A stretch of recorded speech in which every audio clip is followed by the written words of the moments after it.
හොඳයි. අපි මේ දීර්ඝ ගමනේ දැන් ඇවිල්ලා තියෙන අවසානම අදියරට. අපි හැමෝම හොයනේ නියම සාමය, ඒ විමුක්තිය ලැබෙන තැන. ඒ කියන්නේ ඥානය සහ නිර්වාණය කියන කාරණාවට. හිතන්න. භාවනා කරන කෙනෙක් සත්‍ය අවබෝධ කරගන්නවා. අන්න ඒ අවසානම මොහොතේදී ඇත්තටම මොකද්ද වෙන්නේ? මේක තමයි අපි මේ විග්‍රහයෙන් හොයන්න යන ගැඹුරුම ප්‍රශ්නය. ඉතින් මේ තමයි විසුද්ධි මාර්ගයේ 7 වෙනි, ඒ වගේම අවසාන අදියර. පරම ශාන්තිය කරා යන මාවත. අපි මෙතනදී කතා කරන්නේ පොතේ තියෙන දැනුමක් ගැන නෙමෙයි, මුළු ජීවිතයම වෙනස් කරන ඍජු අත්දැකීමක් ගැනයි. ඉතින් මේ 7 වෙනි විසුද්ධියට කියන නම තමයි ඥාන දර්ශන විසුද්ධිය. හැබැයි මෙතනදී තේරුම් ගන්න ඕන වැදගත්ම දෙයක් තියෙනවා. මේක එකපාරට එකම මොහොතක වෙන දෙයක් නෙමෙයි. නෑ. ඒක හරියට ගොඩක් ගැඹුරු අවබෝධයන් එකතු වෙලා ඇති වෙන පුදුමාකාර කූටු ප්‍රාප්තියක් වගේ දෙයක්.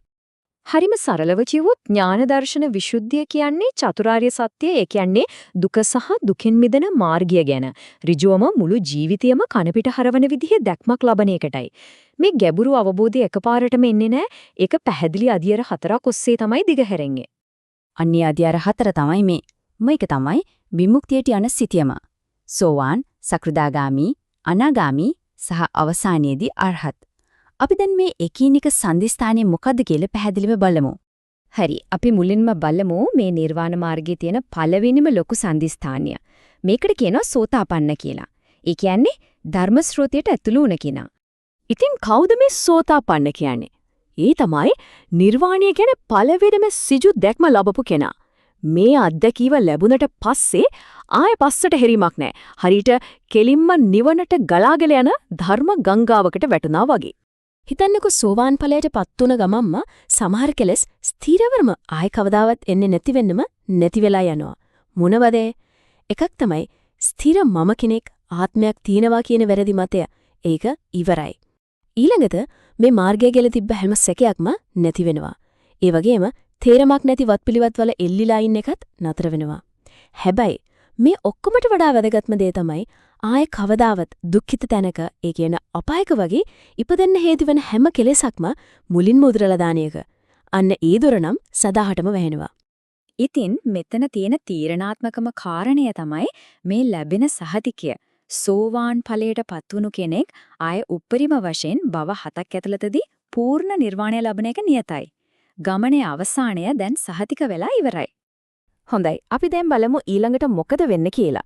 දෙවෙනි සහ තුන්වෙනි අදියර, ඒ කියන්නේ සකෘදාගාමි සහ අනාගාමි කියන අවස්ථා දෙක. හරියට සිතේ ගොඩක් ගැඹුරට ගිහින් තියෙන බැඳීම් ටිකෙන් ටික දුර්වල කරලා අන්තිමටම නැති කරලා දාන ක්‍රියාවලියක් වගේ. මේ බලන්න මේ සංසන්දනයෙන් මාර්ගයේ දියුණුව කොච්චර පැහැදිලිද කියලා. සකෘදාගාමි අවස්ථාවේදී කාම ආසාව, තරහව වගේ ගොරෝසු කෙලෙස් ගොඩක් දුරට දුර්වල වෙනවා. එයා ආයේ මනුස්ස ලෝකේ ඉපදුනොත් උපදින්නේ උපරිම එකවතාවයි. හැබැයි අනාගාමි අවස්ථාවට එද්දී අර කාම ආසාවයි තරහවයි සම්පූර්ණයෙන්ම නැති වෙලා යනවා. ඒ නිසා ආයේ කවදාවත් කාම ලෝකෙක ඉපදෙන්නෙම නැහැ. දැන් අපි එන්නේ මුළු ගමනේම ඉහළම තැනට, කූට ප්‍රාප්තියට. ඒ තමයි ආධ්‍යාත්මික දියුණුවේ ඉහළම ශිඛරය, 4 වෙනි අදියර. අරහත්, එහෙමත් නැත්නම් පූජාවට සුදුසු උත්තමයා. ඒ කියන්නේ හිතේ තියෙන හැම කෙලෙසක්ම සම්පූර්ණයෙන් විනාශ කරපු, ආයේ ඉපදෙන එක සම්පූර්ණයෙන්ම නතර කරපු, මේ ජීවිතේදීම නිර්වාණය අවබෝධ කරගත්ත පූර්ණ විමුක්තියක් ලැබූ කෙනෙක්. අරහත් ඵලයට එද්දී නැති වෙලා යන්නේ හිතේ තියෙන සියුම්ම ගැඹුරුම බැඳීම්. රූප ලෝකවල, අරූප ලෝකවල ඉපදෙන්න තියෙන ආශාව, මම කියලා හිතන සියුම් මාන්නය, හිතේ නොසන්සුන්කම සහ මේ හැම දෙයකටම මුල වුණ අවිද්‍යාව. ඔක්කොම මුලින් උපුටලා දානවා. රහතන් වහන්සේ කෙනෙක් ගැන මූලාශ්‍රවල කියවෙන්නේ මෙහෙමයි. ඔවුන් සියලු ආශ්‍රවයන් නැති කළා. භවයේ සියලු බැඳීම් කපලා දැම්මා. උස්සන් හිටපු බර බිමින් තිබ්බා. ලෝකයේ නියම ජයග්‍රාහකයෝ ඔවුන් තමයි. හරි. අපි දැන් මේ විග්‍රහයේ අවසානම කොටසට ඇවිල්ලා තියෙන්නේ. දැන් අපි බලමු මේ ගමනේ අවසානයේ ඉලක්කය නිර්වාණය කියන්නේ මොන වගේ දෙයක්ද කියලා. ඒකට කියනවා වෙනස් නොවන ඊතර කියලා. ඉතින් මේ කියන හැම කෙලසක්ම නැති කරාට පස්සේ අන්තිමට අවබෝධ වෙන්නේ මොකක්ද? ඇත්තටම මොකක්ද මේ නිර්වාණය කියන්නේ? මූලාශ්‍රවලට අනුව නිර්වාණය කියන්නේ අපිට හිතාගන්න පුළුවන් වගේ භෞතික තැනක් නෙමෙයි.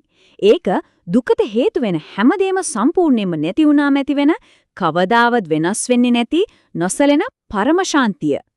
හිතේ තියෙන හැම කිලිටි ගතියකම අවසානය තමයි ඒ. මේ අවබෝධයත් එක්කම වෙන ලොකුම වෙනස තමයි හිතේ අවධානය යොමු වෙන පැත්ත.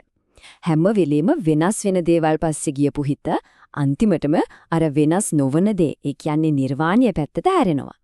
මේ අත්දැකීම තේරුම් කරන පුදුම ලස්සන උපමාවක් තියෙනවා. හිතන්නකෝ මෙහිම. මහ මුහුද මැද ඇතරමං වෙච්ච නැවක් තියෙනවා. මේ නැවෙන් කපුටෙක්ව නිදහස් කරනවා. දැන් මේ කපුටා මොකද කරන්නේ? ගොඩබිමක් හොයාගෙන හැම අතේම පියාඹනවා. මහන්සියෙන් පියාඹනවා. හැබැයි එකපාරටම ඈටින් පේනවා එතෙර. ඒ කියන්නේ නිර්වාණ වෙරළ. අන්න ඒක දැක්ක ගමන් කපුටගේ මුළු මහන්සියම ඉවරයි. එයා ආයෙ පස්ස බලන්නේ. කිලිම පියාඹලා යන්නේ එතනට. ආයෙ කවදාවත් අර දුක් විඳින සංසාර නැවට නම් ආපහු එන්නේ නැහැ. ඉතින් මතක තියාගන්න ඕනේ වැදගත්ම දේ තමයි මේක. මේ අවසාන අධ්‍යයන කියන්නේ නිකන් හිතන සිතුවිල්ලක්වත් බුද්ධියෙන් කරන දෙයක්වත් නෙමෙයි. ඒක සදාකාලික නිර්වාණ ශාන්තිය අරගෙන එන මුළු ජීවිතයම සම්පූර්ණයෙන්ම වෙනස් කරන ශ්‍රීජු දැක්මක්. ඉතින් මේ හැමදේම එක්ක අපි මේ විග්‍රහය අවසන් කරද්දී පොඩ්ඩක් හිතන්න මේ ප්‍රශ්නේ ගැන.